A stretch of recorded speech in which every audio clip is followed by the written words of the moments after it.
Olá, alunos, bem-vindos a mais uma aula de noções de direito constitucional.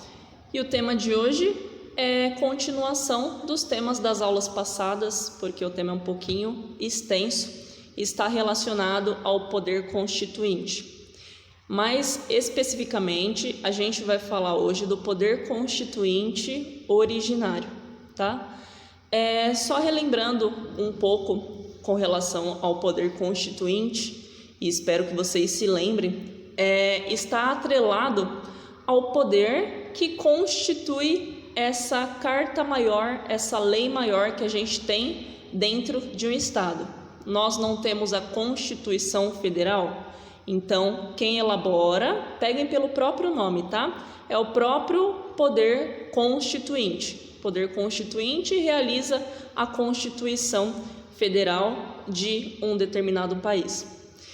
O poder constituinte, ele está dividido em originário e derivado. Então, o tema para hoje está relacionado a exclusivamente o poder constituinte originário, porque ele se subdivide em algumas espécies. Sempre, e principalmente vocês aqui do Constitucional, sempre falam, que a gente aprende uma determinada coisa ou está nesse processo de aprendizagem dessa determinada coisa, ela já começa a se dividir aí em 1, 2, 3 itens, em A, B, C, D, e vai do A ao Z se a gente deixar, tá? Mas o direito, ele é complexo, O direito, ele é bem amplo, então por isso que a gente tem essa divisão e essas subdivisões também tão extensas. Imagine vocês se eu, como professora, ou os demais professores de vocês, fôssemos explicar através de um tópico, sem subdividir esse tópico, creio que ia ficar muito mais difícil de vocês entenderem. Então, essa subdivisão também ela é didática, fica de certa forma mais fácil de vocês aprenderem esse conteúdo, E o conteúdo que eu vou explicar para vocês hoje. Só repassando lá no conceitozinho, tá? Eu me lembro que eu já havia falado para vocês relacionado ao poder constituinte originário. Para que vocês acompanhem, eu estou na página de número 44, lá no início, onde tem aquela partezinha em vermelho, a primeira linha, poder constituinte originário. Aí, como sempre, para que vocês acompanhem, para que vocês saibam de onde eu estou tirando determinado tema, determinado conceito, sempre vou fazendo a leitura e explicando aí com umas palavras um pouquinho mais simples, tá? E lembrando que das minhas palavras vocês têm que transcrever para as palavras de vocês, para ficar mais simples ainda e ficar mais fácil na hora de vocês estudarem pelo caderno de vocês. Inclusive, constitucional eu sempre falo que é a base para todas as outras áreas do direito, então é importante que vocês saibam e que vocês tenham esse tema aí sempre anotado. Uma facilidade que a gente tem, nas aulas online é você conseguir ir voltar no vídeo para que vocês não percam nenhum ponto importante da matéria. Iniciando lá naquela primeira linha que eu falei para vocês, que é o poder constituinte originário. Aí, o próprio texto abriu um parênteses, dentro desse parênteses está escrito da seguinte forma: poder constituinte de primeiro grau ou genuíno, fechou parênteses, é o poder que cria uma nova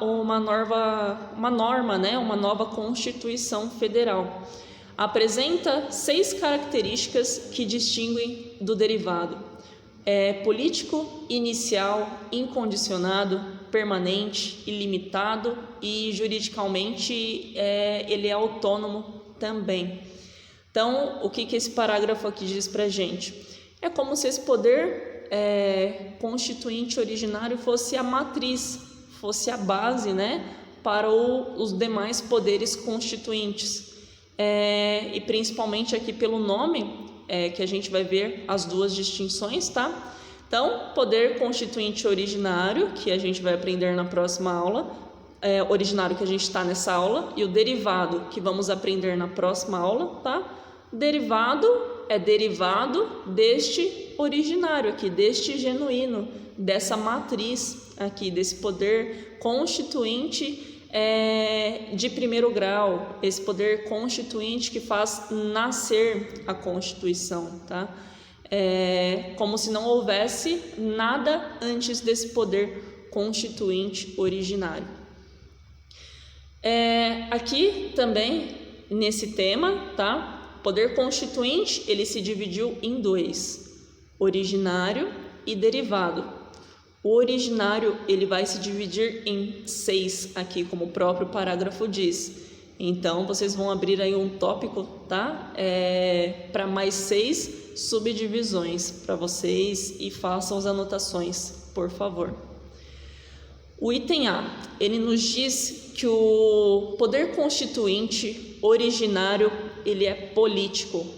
Por que esse poder constituinte originário, ele é político? O poder constituinte originário é um poder de fato e não um poder de direito.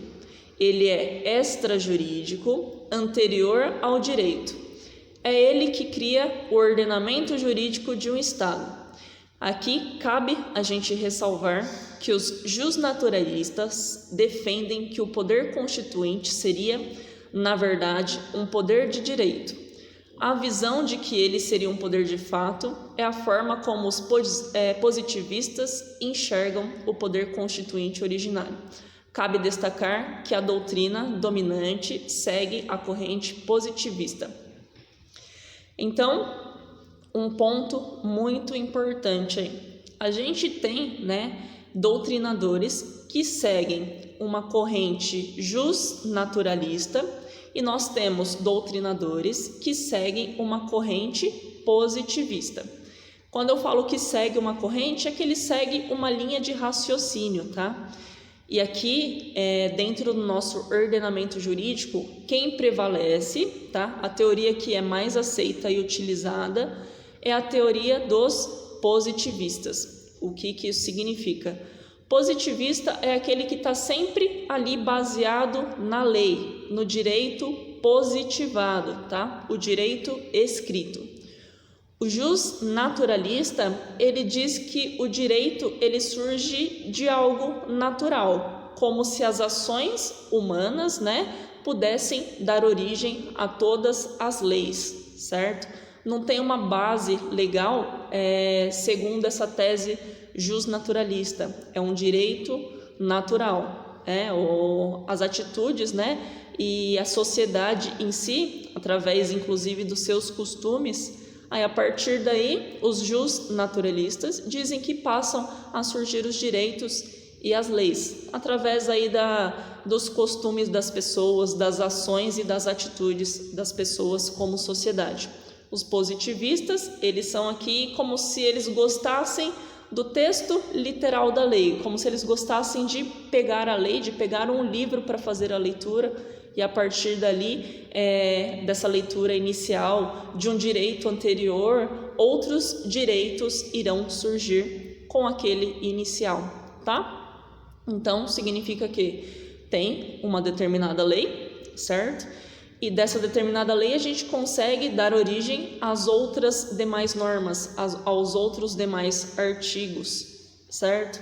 Pode ser que um conflita com o outro, mas a partir daí há a revogação do anterior e fica vigente esse que está com um texto diferente, um texto mais atualizado, um texto mais adequado à sociedade, certo?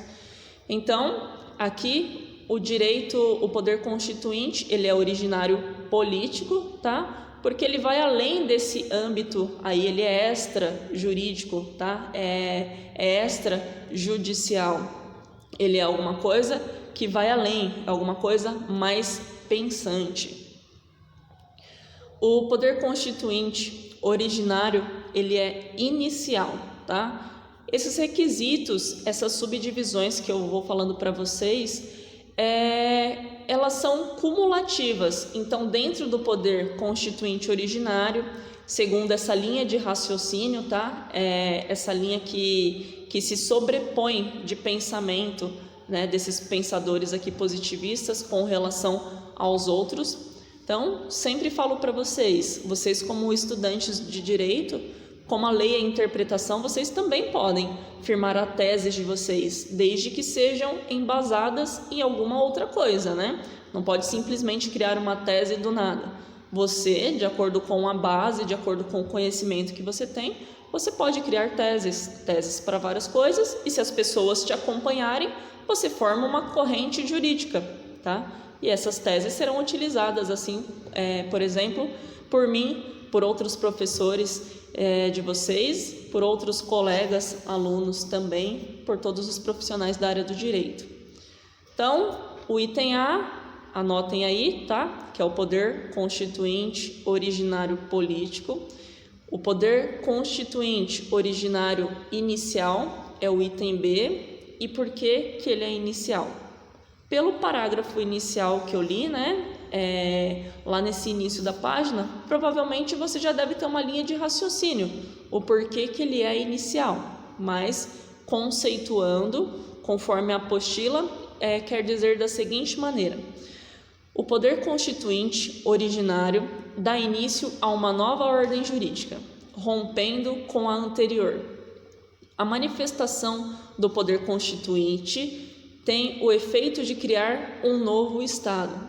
Então, lembrem lá no começo, no início do semestre, eu até pedi para que vocês pesquisassem quantas constituições existiram aqui no Brasil e qual a diferença principal entre elas.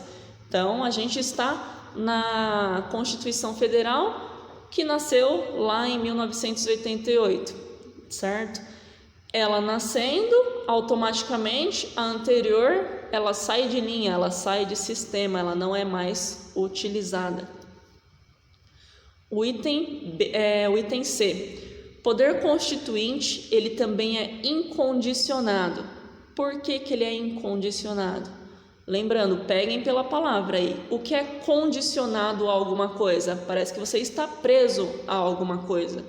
Agora, se o poder constituinte ele é incondicionado, então dá a entender pela própria palavra que ele não está preso a alguma coisa, certo?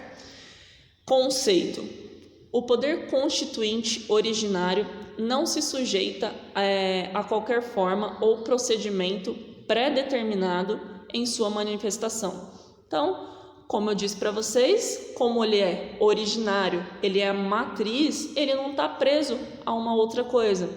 Ele como se ele nascesse ali no mundo sozinho e a partir dali, a partir dele, de suas regras, de suas normas, as outras coisas pudessem começar a acontecer. O poder constituinte originário, ele também é permanente, conforme o item D da apostila. Ele é permanente, tá? Porque pode se manifestar a qualquer tempo.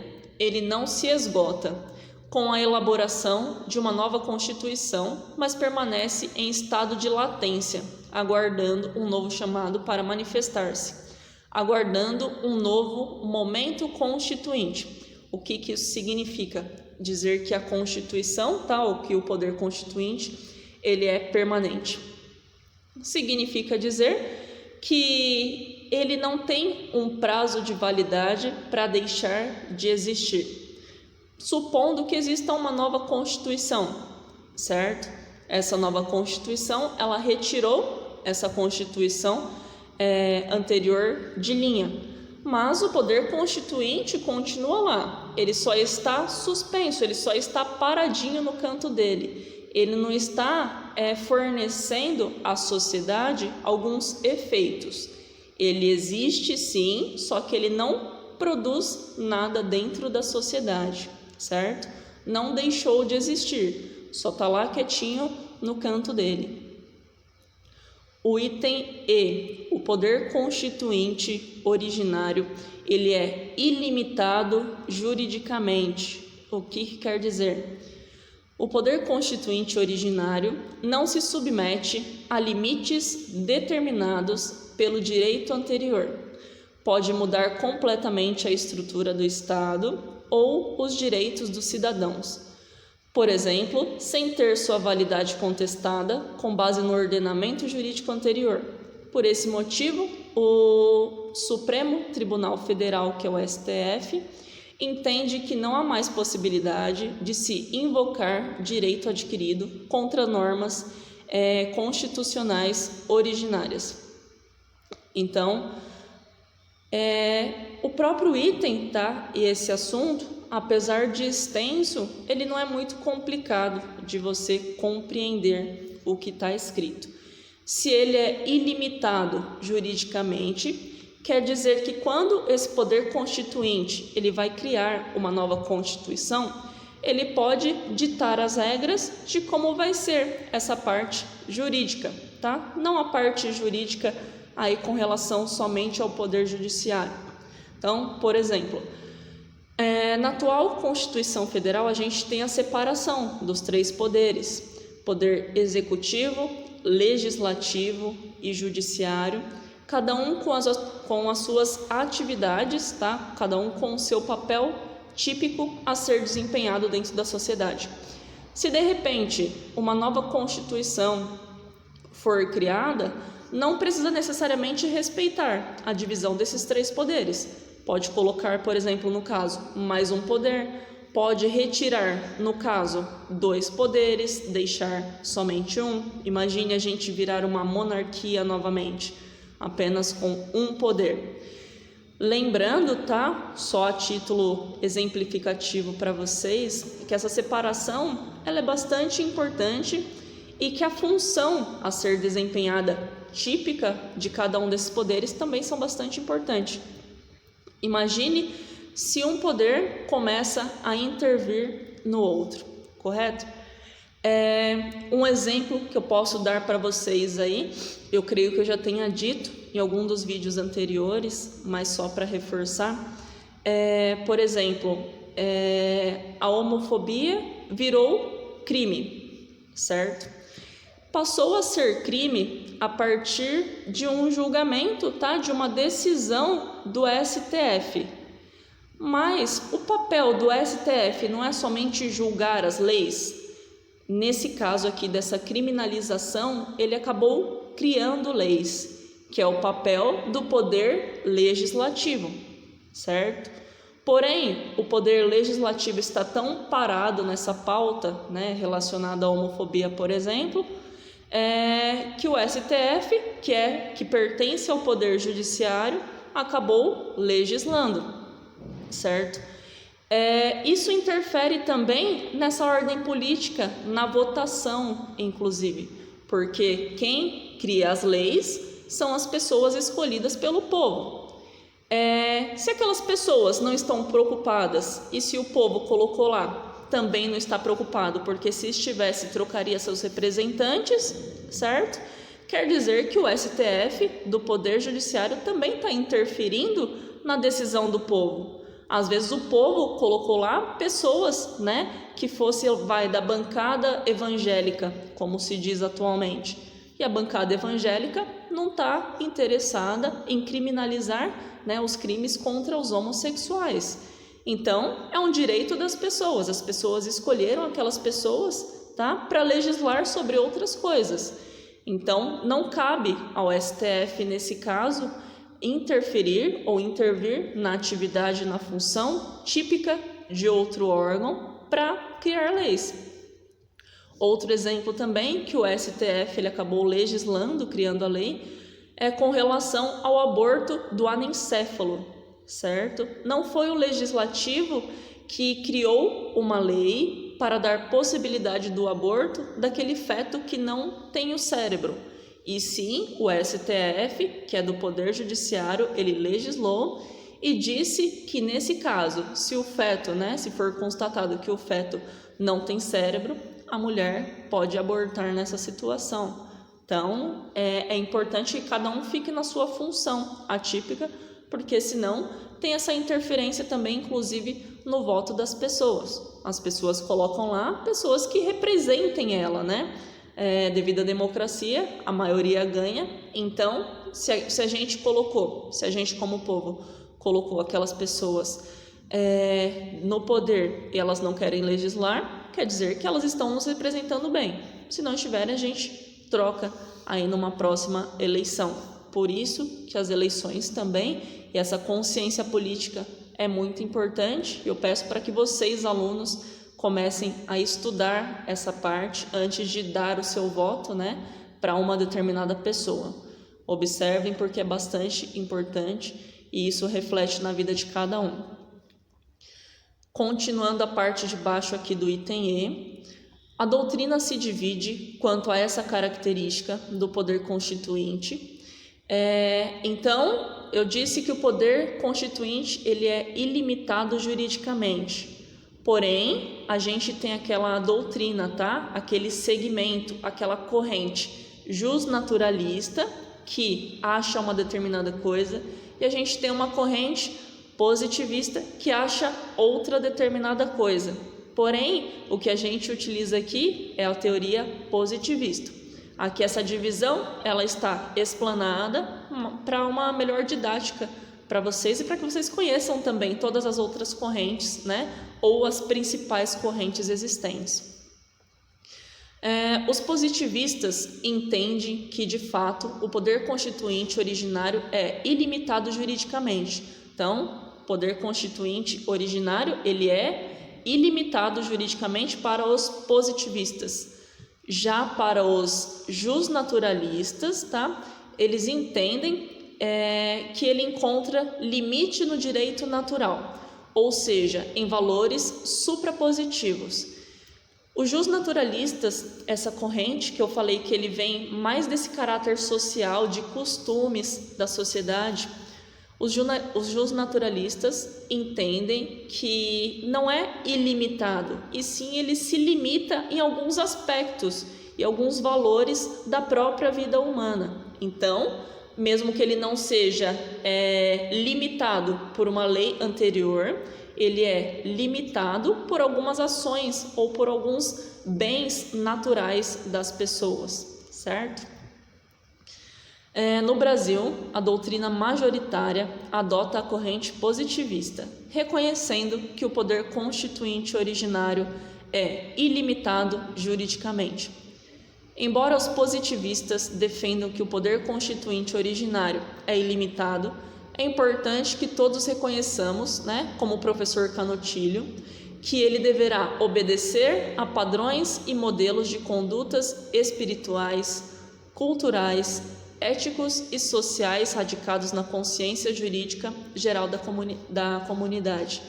O que eles nos dizem aqui?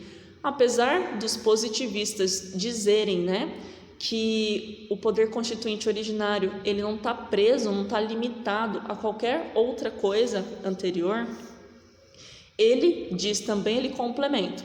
Não, o poder constituinte ele não está limitado a determinada coisa, mas para que ele exista, ele precisa sim observar a conduta ética dessa população, ele precisa sim observar a cultura dessa população, ele precisa sim observar a população para que ele possa existir. Porque imagine se o poder constituinte originário, tá? A gente aqui em pleno 2020 e surge um novo poder constituinte originário, vai fazer uma nova constituição. Só que esse poder constituinte ele se baseia todo lá nos costumes do Japão. Vai ter alguma eficácia aqui no Brasil, né? Provavelmente vai ter muito mais transtorno, certo? Do que um auxílio para a sociedade.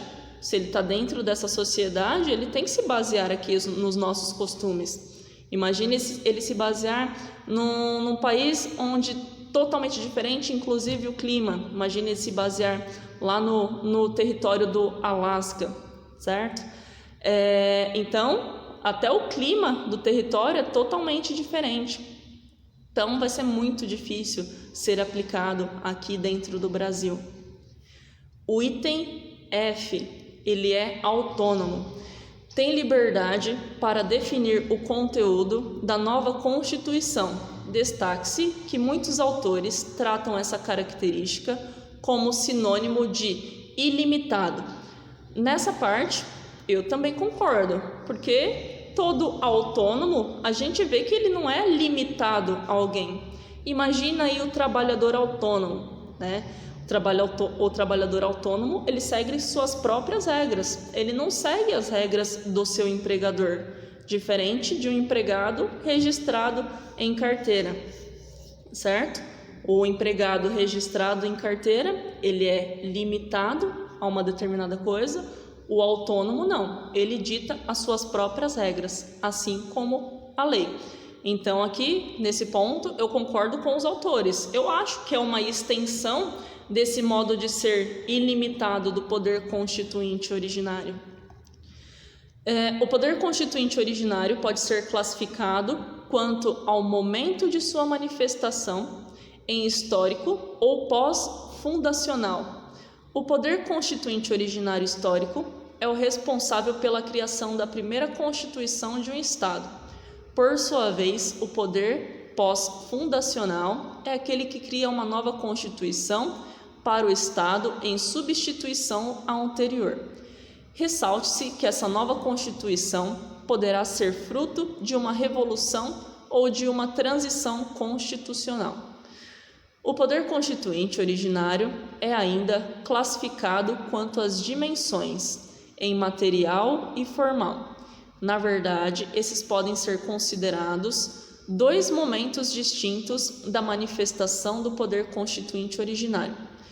Primeiro, há o momento material, que antecede o momento formal. É o poder material que determina quais serão os valores a serem protegidos pela Constituição. É nesse momento que toma-se a decisão de constituir um novo Estado. O poder formal, por sua vez, sucede o poder material e fica caracterizado no momento em que se atribui juridicidade àquele que será o texto da Constituição. Essa parte do poder constituinte originário, falei para vocês de todas as subdivisões, de todas as 6 subdivisões. E uma pergunta que normalmente eu sempre gosto de fazer para os alunos: por que vocês estão aprendendo isso? Para que isso é interessante? A apostila e a grade curricular de vocês, ela é bastante histórica, né? Para que vocês entendam como que a gente chegou até aqui, como que a gente está nesse ponto do ordenamento jurídico, certo? Então, é um fator bastante histórico para que você saiba como que nasce uma Constituição, certo? E para que você saiba também como que nasceu essa nossa atual Constituição, que ela é muito importante, ela é bem diferenciada das outras, principalmente com relação aos direitos e garantias fundamentais, à democracia, certo? Então, tudo isso é importante para que você saiba. Por exemplo, um dos assuntos anteriores, eu falei que às vezes uma determinada norma ela é contida na sua eficácia. E o que isso significa?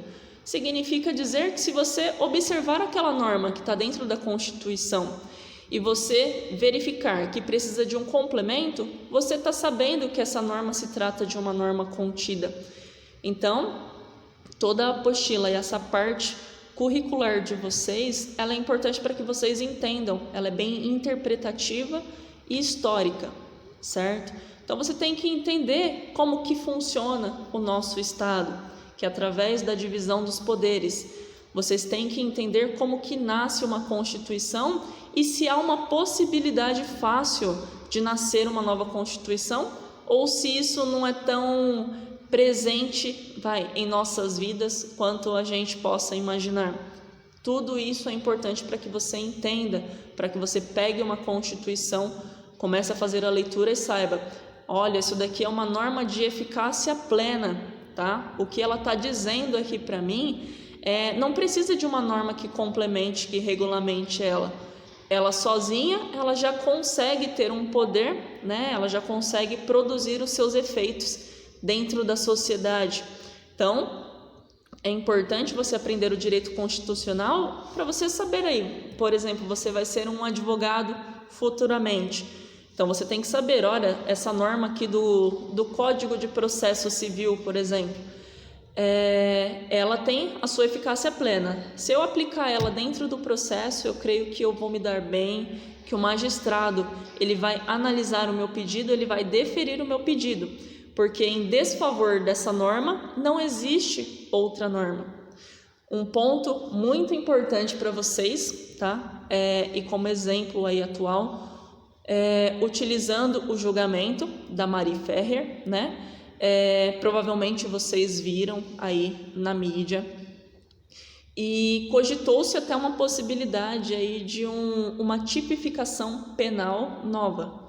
Lembrando, o estupro culposo não existe. A gente tem no atual ordenamento jurídico o estupro tentado e o consumado. Agora, aquele que você, por exemplo, ataca uma suposta vítima sem a intenção de estuprá-la, é até estranho a gente pensar dessa forma, tá? Se a pessoa está atacando a outra, se a pessoa tem aquele desejo, né, contra a outra, como que ele não tem a intenção de realizar, de saciar a sua lascívia, como diz o Código Penal, certo? Então, é importante para que vocês entendam, olha aqui a Constituição ingressando lá na área penal também, onde o penal atualmente está existindo até uma nova tipificação penal. E um exemplo também que eu falei lá da separação dos poderes, né? Poder executivo, judiciário, legislativo, é que aqui, se existir uma nova modalidade, o estupro culposo, é o judiciário legislando novamente. Não foi o poder legislativo que criou essa norma, certo? E lembrando, outro ponto importante também com relação ao direito penal, ao direito tributário, tá? Tem que haver uma lei anterior definindo. Então, o juiz não pode simplesmente, juiz ou promotor, simplesmente decretar aqui é um estupro culposo e ponto. A gente tem o princípio da legalidade disposto na Constituição, onde diz que tem que haver essa modalidade anteriormente. Então, não há crime sem lei anterior que o defina. Não há tributo sem lei anterior que o defina também. Tem que existir a lei antes, para que a partir daí, né, o juiz possa sim decretar, por exemplo, um estupro culposo nessa situação. Então, alunos meus, por favor, façam todas as anotações possíveis, tá? Utilizem o vídeo, voltem quantas vezes forem necessárias. Eu estou disponibilizando o vídeo no YouTube para ficar mais fácil e para que vocês tenham acesso também em momento posterior. Então, utilizem e se tiverem dúvidas, me chamem. Estou disponível para vocês no Teams, nossa plataforma oficial, no WhatsApp, por e-mail. Então, não tem essa de você ficar com dúvida, pode me chamar no privado, se tiver vergonha de chamar no grupo, tá? Mas não levem dúvidas para a próxima aula. E com relação a hoje é só, certo? Se cuidem, aguardo a todos dentro do horário. Um beijo e até daqui a pouco.